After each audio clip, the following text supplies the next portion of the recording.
시청자 여러분 안녕하십니까? MBN 비뉴스 금요일의 코너 코인 위클리 시작합니다. 저희 코인 위클리는 모든 종류의 코인을 평가하는 시간인데요. 시청자와 재단 모두 분석 신청이 가능합니다. 프로젝트의 상장과 성공이 목표인데요. 시청자분들에게는 비상장 코인, 초기 투자자분들의 궁금증을 해결하는 시간이기도 합니다. 자, 그럼 본격적으로 시작해 보도록 하겠습니다. 이 시간 김영석 민티드 대표와 함께하겠습니다. 네, 어서 오세요. 네, 안녕하세요. 네, 자, 최근 EU 의회는 현지 시간으로 지난 20일 미카를 최종 채택했습니다. 이에 따라 이르면 내년 중반부터 27개 EU 회원국에서 이 미카법이 시행될 예정입니다. 업계에서는 그간 시장 성장의 장애물로 꼽혔던 이 규제 불확실성을 제거할 거다라는 이런 기대 속에 전 세계 첫 코인법 탄생을 환영하는 분위기인데요. 관련해서 우리나라에서도 디지털 자산 기본법이 조속히 이루어져야 한다 하는 의견이 많이 나오고 있습니다. 자, 이 부분 어떻게 보고 계십니까? 일단은 방금 또 말씀해 주셨던 내용 중에 이 규제 관련한 내용을 한번 좀 살펴볼 필요가 있을 것 같아요.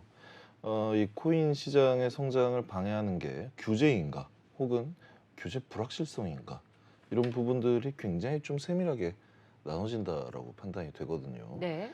그중에서 가장 이제 사람들에게 큰 공포감으로 다가오는 게 규제 예. 불확실성이다라고 이야기할 수가 있어요. 왜냐하면 규제가 이미 한번 딱 발표가 되고 그 규제에 따라서 시장이 예를 들어서 어떻게 흘러가야 된다 아니면 이건 하지 말아야 된다 이렇게 하면 큰일 난다 혼난다 뭐 이런 얘기가 확실하게 나온다라고 하면 그 문제만 피해가면 되는 것이기 때문에 차라리 규제가 나왔으면 좋겠다 규제가 확실해졌으면 좋겠다 라는 그런 의견들이 상당히 많았었거든요. 근데 규제 불확실성에 대한 공포감이 시장에서는 굉장히 큰 문제거리로 작용을 해왔던 겁니다. 특히 네. 가장 뭐 좋은 예시가 예전에 우리 그 코인 시장 초창기 때 이른바 박상기의 난이라는 사태가 있었거든요. 네. 그때 한참 코인 가격들 2017년 후반 이쯤에 리플이랑 뭐 비트코인, 이더리움 하나같이 급성장을 한 그런 시기가 있었어요. 네. 그때 우리나라에서도 일반 대중들이 코인 투자해야 된다. 뭐 코인 이게 도대체 뭐냐?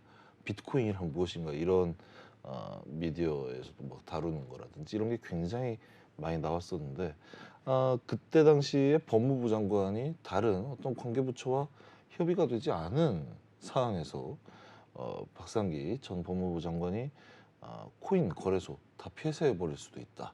뭐 관계부처랑 얘기를 하고 있다. 뭐 이런 식으로 얘기를 했단 말이에요. 그때 다른 관계 부서에서도 깜짝 놀라서 얘기를 했습니다. 우리 그런 얘기 한 적 없다. 네. 뭔 소리냐? 우리 그런 얘기 한 적 없다.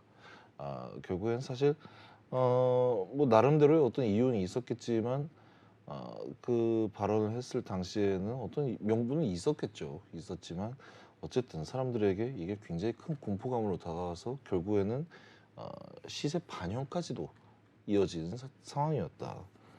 본론으로 다시 들어와서 이러한 규제가 만들어진 게 맞냐 안 맞냐 그중에 가장 크게 영향을 미친 게 특검법이다라고 할 예. 수가 있거든요. 이전에 우리 특검법 발효되기 이전에 거래소부터 해서 재단 그리고 투자자까지 이 특검법에 대해서 굉장히 약간 좀 두려워하던 그런 때가 있었습니다. 기존의 코인 시장이 약간 좀 방만하게 어떻게 좀 풀려서 운영이 되고 있었던 시장이라고 한다면 특검법이 나온 이후로부터는 어느 정도는 자본시장과 혹은 자본시장에 준하는 수준의 규제를 따라야 될지도 모른다라는 그런 어떤 공포감. 사실 이게 공포를 느낄 일은 아니죠. 너무나 당연한 일이긴 한데 네. 도대체 어느 수준의 규제를 적용을 할지 모르니까. 음. 근데 이게 거꾸로 얘기하면 사실 이 코인 시장에 대해서 스스로 어떻게 판단을 하고 있는지가 그대로 나오는 거거든요. 네. 예를 들어서 여기에서 이 특검법으로 인해서 코인 시장에 대한 규제가 굉장히 거의 그 도박을 근절하는 수준으로 적용이 될 것이다라고 생각을 했다라면 이미 이 시장부터가 코인 시장을 도박 시장이라고 도박과 같은 시장이라고 판단을 했다라고 생각을 할 수가 있는 거예요. 마찬가지 이제 특검법 발효되고 나서 얼마 있다 보니까 사람들이 사실은 이 특검법 별거 아니었네라는 생각을 하게 되겠죠. 그래도 그 이후로 뭐 거래소가 실명 계좌를 받아야 하고 재단도 함부로 설립을 하지 못하고 이런 규제들이 계속해서 생겨났지만 아직 이 디지털 자산 기본법이 만들어진다 해놓고 아직 제정이 안 되고 있는 그런 상황입니다. 그 와중에 유럽에서 미카법이 통과가 됐죠. 이 미카법 같은 경우에도 처음에 만든다라는 이야기가 2019년에 나왔던 얘기입니다. 예. 지금 2013년이라고 한다면 2023년이라고 한다면 굉장히 이것도 순식간에 이루어진 일은 아니에요. 네네. 뭐 이때 19년 당시부터 뭐 미카 하면서 약 4년 정도를 끌어오다 결국에 이제 통과가 된 건데 이것조차도 글로벌 기준으로는 굉장히 빨리 만들어진 편이라는 점에 있어서는 우리나라도 어느 정도 좀 빨리 쫓아가야 되지 않을까. 네. 왜냐하면 이게 좀 이따가 말씀드리겠지만 결국에는 누가 먼저 이 시장을 선점하느냐에 관한 이야기도 될 수 있는 거거든요. 그렇기 때문에 우리나라도 특히 또 디지털 자산 관련해서 벌어지는 각종 사건 사고들이 굉장히 병폐가 많이 있지 않습니까? 네. 그렇기 때문에 우리나라에서도 조속히 특히 대한민국이 디지털 자산 관련해서 패권국이다, 종주국이다라고 주장을 하기 위해서는 그에 상응하는 규제가 그만큼의 속도로 빨리 나왔으면 하는 그런 바람이 있습니다. 네, 자 이렇게 EU에서 미카 법안이 통과되면서 전 세계 첫 코인법이 탄생했습니다. 규제의 불확실성이 제거될 거라는 기대 속에 향후 우리나라를 비롯한 글로벌 가상자산 규제의 구체적인 방향성을 제시할 것이다라는 전망까지 나오고 있는 분위기입니다. 자, 그런데 미국이나 중국처럼 디지털 자산 패권국과 달리 유럽에서 이런 법안이 가장 먼저 통과가 된 거잖아요. 이 점 시사하는 바는 또 뭘까요? 일단은 이 디지털 자산, 가상 자산, 코인 관련해서 이런 나라들이 제일 유명해요라는 그런 게 분명히 있어요. 네. 이게 어떤 거랑 비슷하냐면 뭐 예를 들어서 요리하면 뭐 프랑스를 생각을 하고 네. 그런 식으로 특정 어떤 주제에 대해서 유명한 나라들이라고 한다면 그게 코인에 와서는 미국, 중국, 한국이었다. 뭐 일본도 포함이 될 수는 있겠지만 네. 주로 이 시장의 어떤 뭐 점유율이라든지 이런 걸 생각을 했을 때는 사실 거기에 미국, 중국, 한국이 있다가 아니라 유럽이 거기에 들어간다고는 생각을 하지 못했다라는 그런 어떤 인식이 있거든요. 네. 근데 이번에 유럽에서 이 법안이 제일 빨리 통과가 됐다라는 것은 거꾸로 또 생각을 해보면 이 코인이 도대체 무엇이길래 유럽이 이렇게까지 제일 먼저 선두로 법을 제정해가면서 치고 나가나라는 생각을 해볼 필요가 있습니다. 이게 결국에는 미래에는 앞으로 다가올 시장에는 코인 시장 또한 굉장히 어떤 큰 파트에 큰 범위에 영향력을 행사할 수 있는 범위가 된다라는 거거든요. 네. 또 돌려서 얘기하기보다는 더 직접적으로 얘기한다면 나중에 코인 시장을 선점을 하는 게 디지털 화폐 시장을 선점을 하는 게 앞으로의 경제 패권을 가져오는데 큰 도움이 될 수 있다라고 이야기를 할 수가 있는 거거든요. 네. 근데 미국 같은 경우에는 지금 법안을 제정하기가 사뭇 좀 부담스러운 상황일 겁니다. 왜냐하면 지금 리플과 SEC 미국 네. 증권위원회 이 둘 간의 소송도 아직 마무리가 안 된 상황이고요. 뭐 월가에서는 지금 이 디지털 자산을 좀 많이 적용을 하고 뭐 상품도 개발을 하고 이런 상황이긴 하지만 그래도 아직까지는 굉장히 큰 이슈가 남아 있기 때문에 법안 제정에는 그렇게 속도를 많이 크게 내지는 못하는 것 같아요. 뭐 예를 들어서 바이든 뭐 행정명령이라든지 이런 부분에는 조금씩 내용이 들어가고 있긴 하지만 이렇게 미카법처럼 본격적으로 법안을 제정하는 모습은 아직 보여주지 않고 있고요. 중국 같은 경우에도 CBDC를 통해서 디지털 화폐를 통해서 세계 경제 패권을 잡고 달러를 이기겠다라고 이야기를 하기는 했지만 사실 그것도 지금 뭐 쉬운 일은 아닌 상황이죠. 네. 그 상황에서 유럽이 제일 먼저 미카법을 통과시키고 디지털 자산 관련해서 앞으로의 패권을 잡겠다. 이 유럽이라고 한다면 이게 굉장히 큰 범위라고 생각을 할 수가 있어요. 네. 뭐 개별 나라 중에서도 굉장히 뭐 독일이라든지 뭐 영국 거기에 있는 나라 하나하나들이 굉장히 강대국들이 많은 편이기도 한데 이 EU에서 전체 모이게 되면 더 큰 어떤 시장의 규모와 범위와 이걸 나타낼 수가 있는 거거든요. 네. 특히 또 유럽에서도 코인 많이 사용을 하고 있기 때문에 많이 사용을 한다 정도가 아니라 적극적으로 뭐 정부에서 권장을 한다라는 그런 느낌도 든단 말이에요. 그런 점에 있어서 이러한 점이 시사하는 바를 생각을 해봤을 때 앞으로 우리나라는 어떻게 해야 되는가, 전 세계 글로벌 스탠다드가 어떻게 돼야 하는가, 그리고 EU에서 유럽연합에서 이렇게 법을 또 통과를 시켰다라고 했을 때는 앞으로의 이 디지털 자산 시장의 미래가 어떻게 될 것인가에 대해서도 좀 살펴볼 수 있는 그런 어떤 단초적인 기회가 된다라고 할 수가 있는 거죠. 네. 자, EU에서 세계 첫 코인법이 통과된 만큼 유럽에서 디지털 자산 시장의 패권을 잡을 수 있을지, 그리고 또 우리나라를 비롯해서 다른 글로벌 국가들과 규제에 어떤 영향을 미칠지 이 부분도 함께 지켜봐야 될 것 같습니다. 자, 이번에는 국내 이야기를 좀 해보도록 하겠습니다. 국내 디지털 자산 거래소와 평가 업체 간의 결탁에 관한 의혹들이 보도가 되고 있습니다. 어떤 내용인지, 그리고 또 실제로 신용평가 기업 전문 대표로서 이 부분 어떻게 보고 계신지 개인적인 의견도 궁금하네요.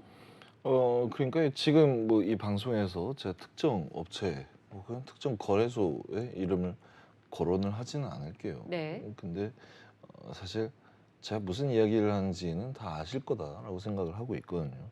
뭐 A 거래소와 코인 평가 업체 B의 어떤 결탁 의혹에 관한 그런 이야기거든요. 네. 어떤 이야기냐면 A 거래소에 코인을 상장을 하는 데 있어가지고 거래소가 재단에다가 이 평가 기관의 평가서를 받아오세요라고 이야기를 합니다. 그래서 B로 가서 재단이 비용을 지불하고 평가서를 받아오죠. 그리고 A 거래소에 가서 그 평가서를 기반으로 상장을 하게 되는 거고요.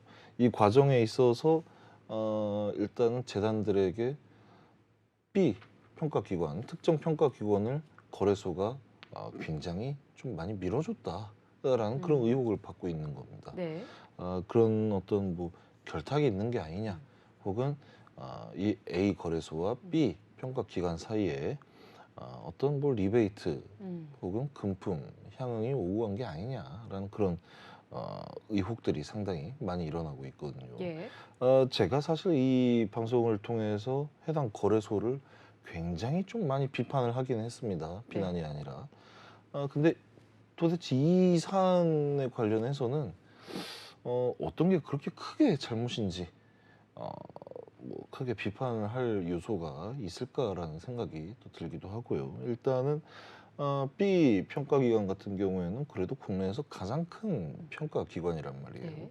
그러면은 A 거래소 입장에서는 어느 정도 좀 그 규모를 보고 B 거래소에서 받아와라 이야기를 했을 수는 있고요. 근데 직접적으로 B 평가기관에서만 받아오세요라고 이야기를 한 게 아니라 그래도 어느 정도 선택지는 줬습니다. 언론사뿐만이 아니라 일반 뭐 대중들이 보기에 그 선택지가 사실 그런 업체들이 많은 편은 아니기 때문에 선택지가 굉장히 좀 좁다라고 느낄 수는 있겠지만 그래도 어느 정도 선택지는 줬단 말이에요. 네. 둘 사이에 어떤 리베이트가 오고 갔냐, 오고 가지 않았냐라는 부분에 있어서도 일단 그러한 부분은 거래소와 평가기관 사이에 어떤 뭐 통장 거래 내역 등을 통해서 그냥 밝혀지면 되는 문제인 것 같고요.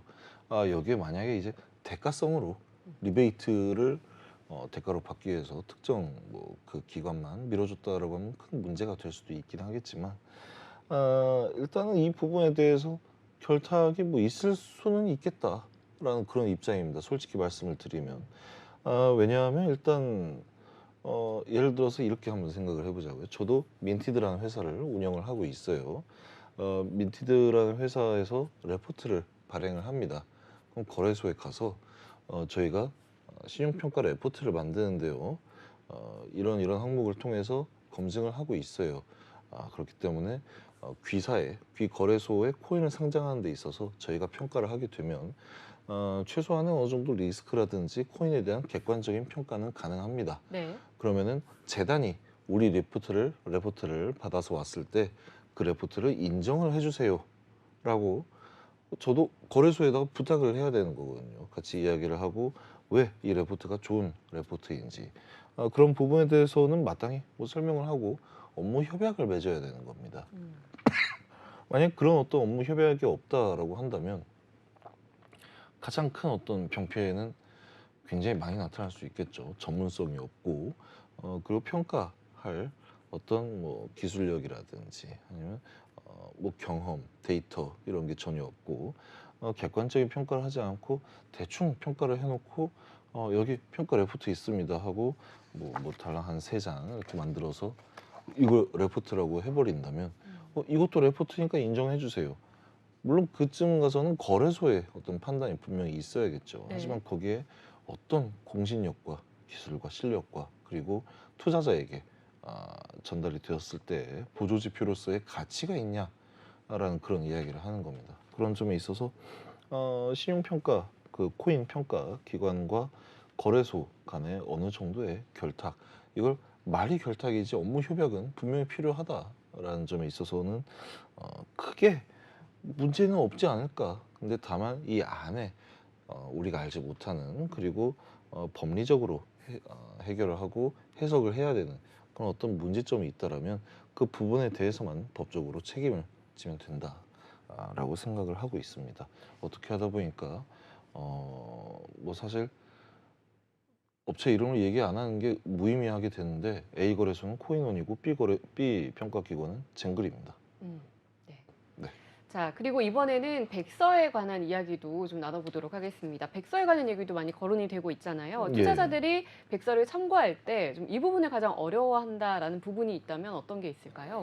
일단은 일반 투자자들이 백서를 해석을 하고 그 백서를 통해서 해당 재단 혹은 코인, 알고리즘, 플랫폼이 가지고 있는 그런 전체적인 어떤 리스크라든지 문제점 그리고 이 코인의 장점 등을 파악을 하기에는 굉장히 어렵다라는 겁니다. 왜냐하면 저 같은 경우에도 제 경력이 결국 짧지는 않거든요. 코인 업계에서.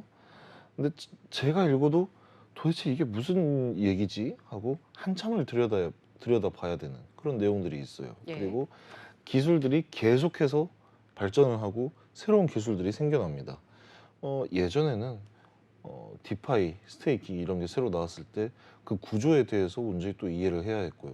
그 다음에 메타버스 나오고 NFT 나오고 뭐 메타버스라고 하면은 그냥 3D 어떤 뭐 가상 공간의 세계 뭐 게임 그렇게 생각을 하는데 네. 이것도 그렇지가 않거든요. NFT 같은 경우에도 이거 뭐 그림에다가 뭐 프로그램 씌워서 인증을 해서 이게 진짜 원본이다 이것도 아니거든요. 항상 공부를 해야 되는 위치에 있을 수밖에 없다라는 겁니다.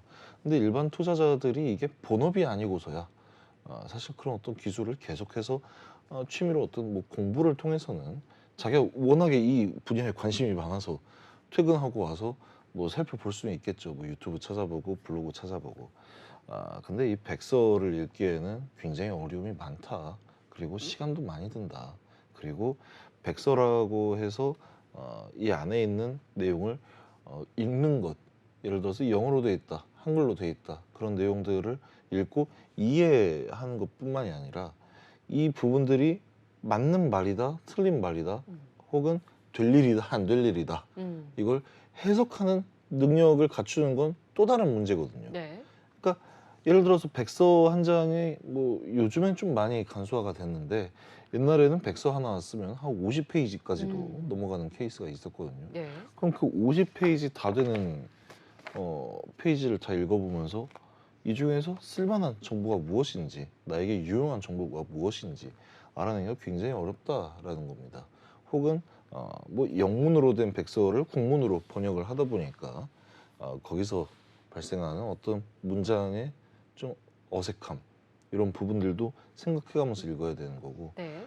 예를 들어서 그 백서를 통으로 번역을 한다라고 한다면 지금은 좀 다르긴 하지만 예전에는 코인을 번역을 하면 한글로 동전이라고 나왔어요. 예를 들어서 뭐 비트 동전 그게 비트코인 얘기하는 거거든요. 네. 그런 식으로 굉장히 좀 어지럽게. 그러니까 일반 투자자들이 봤을 때는 이게 진짜인지 아닌지 분간하기가 어렵다. 무슨 말을 하는지 결론적으로는 이번에 좀 크게 이슈가 됐었던 퓨리에버 코인, 네. 피코인 같은 경우에도 사실 이 백서 자체로도 문제가 상당히 많았다라는 의견들이 나오고 있거든요.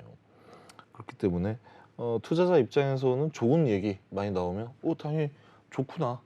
이 코인 내가 살 건데 혹은 내가 가지고 있는데 백서에 이런 이야기들이 있네 하고 너무 좋은데? 라고 생각을 할 수가 있겠지만 단적으로 예시를 든다면 뭐 어제 백분 토론에서도 제가 한 이야기이긴 하지만 예. 예를 들어서 뭐 매출액 뭐 200억 원짜리 회사가 백서를 만들었어요. 거기에 일반적으로 뭐 우리가 뭐 청소기를 만듭니다. 뭐 뭐를 만듭니다. 근데 여기에 어떤 좋은 기술력이 들어갑니다 하면은 이해가 되겠죠. 네. 근데 200억짜리 매출액을 달성하고 있는 회사가 갑자기 우리가 우주선을 이렇게 만들 건데요. 이 우주선을 빵 쏴서 화성에 뭐 착륙을 시킬 겁니다. 이런 얘기를 한다면 말이 안 되는 얘기란 말이에요. 네. 그런 부분들을 코인에 접목을 시켰을 때는 일반 투자자들이 그거를 발견을 해내기가 굉장히 어렵다라는 겁니다. 네. 그냥 그저 블록체인 기술 뭐 이렇게 능력 좋은 개발자와 뭐 대표가 이렇게 막 타타타닥 하면은 만들어지고 그렇게 생각을 할 수도 있기 때문에 그런 부분들이 제일 좀 어려운 게 아닌가라고 생각을 하고 있습니다. 네. 자, 그리고 요즘 거래소가 재단의 말만 듣고 유의 종목으로 지정을 했다가 철회를 하는 등 이 투자 유의를 번복하는 사례가 늘어나고 있습니다. 이 부분에 대해서는 또 어떻게 보시나요? 일단은 이 부분도 굉장히 좀 마음이 아픈 이야기이기도 하죠. 예. 업계에서 또 활동을 하는 데 있어서 거래소가 재단에 대해서 혹은 특정 프로젝트, 코인에 대해서 유의 종목으로 딱 지정을 했어요. 근데 여기에 대해서 유의 종목으로 지정하는 데 있어서도 어떤 대단한 뭐 기준이라든가 도대체 이걸 왜 유의 종목으로 지정했는가에 대한 명확한 기준, 가이드라인이 사실은 그렇게 뭐 투명하지가 않다라는 네. 것도 문제고요. 음. 그리고 더 여기서 심화되는 게 한 2주 있다가 혹은 며칠 있다가 유의 종목으로 지정했던 걸 또 해제를 합니다. 네. 그럼 대략적인 어떤 사유가 뭐냐면 재단으로부터 충분한 소명이 있었기 때문에 유의 종목 지정을 해제합니다. 네. 라는 이야기가 제일 많거든요. 음. 그럼 이게 어떤 이야기냐? 거래소 입장에서도 재단의 주장을 상당수 그냥 믿을 수밖에 없다라는 네. 겁니다. 그렇죠. 이런 부분에 대해서 거래소에서도 뭐 재단의 실사를 나간다라든지 아니면 이 부분에 대해서 뭐 법원의 판결을 기다린다라든지 그런 노력을 뭐 할 수도 있겠죠. 네. 근데 어떤 경우에는 그냥 단순히 뭐 유의 종목으로 지정했다가 해제했다가 같은 코인을 갖다가 뭐 한 1년 정도의 사이에 막 한 6번 정도를 지정 해제 음. 이런 경우도 있었단 말이에요. 예. 굉장히 좀 어지러운 사태이죠. 네. 그럼 이때 발생하는 어떤 시장에서 결정하는 변동성이 아닌 이 투자 유의 그리고 해제 이 어떤 이슈로 인해서 발생하는 변동성이 건전한 변동성은 아니다라는 겁니다. 네. 사람들이 이 코인 좋아, 난 팔래, 살래, 팔래 해가지고 나타나는 변동성은 어쨌든 시장에서 결정을 하는 거지만 네. 이 시장에 거래소나 재단이 개입을 한 상황이란 말이에요. 예를 들어서 유의 종목으로 지정을 했어요. 가격이 막 하락을 합니다. 그러다가 나중에 해제를 했어요. 또 막 올라갑니다. 그럼 이러한 부분에 있어서는 정신없이 위아래로 움직이는 변동성 속에서 발생하는 피해자들이 분명히 있다라는 거죠. 운이 좋은 일부는 뭐 돈을 벌 수도 있겠죠. 근데 이 거래소가 이야기를 했다가 철회하고 이 부분들이 결국에는 신뢰성과 좀 연결이 된다. 이거는 단순히 이 투자자들의 피해의 유무에 떠나서 거래소 스스로도 어떤 신뢰성 저하의 좀 리스크가 발생하는 부분이다. 라고 이야기를 좀 할 수 있을 것 같습니다. 네, 결국에는 명확한 가이드라인이 부재했던 게 원인이 아니었을까라고 생각이 됩니다. 자, 이렇게 해서 코인위클리 1부에서는 다양한 디지털 자산 관련 이슈 짚어봤습니다. 저희는 잠시 후 2부에서 다시 찾아뵙겠습니다.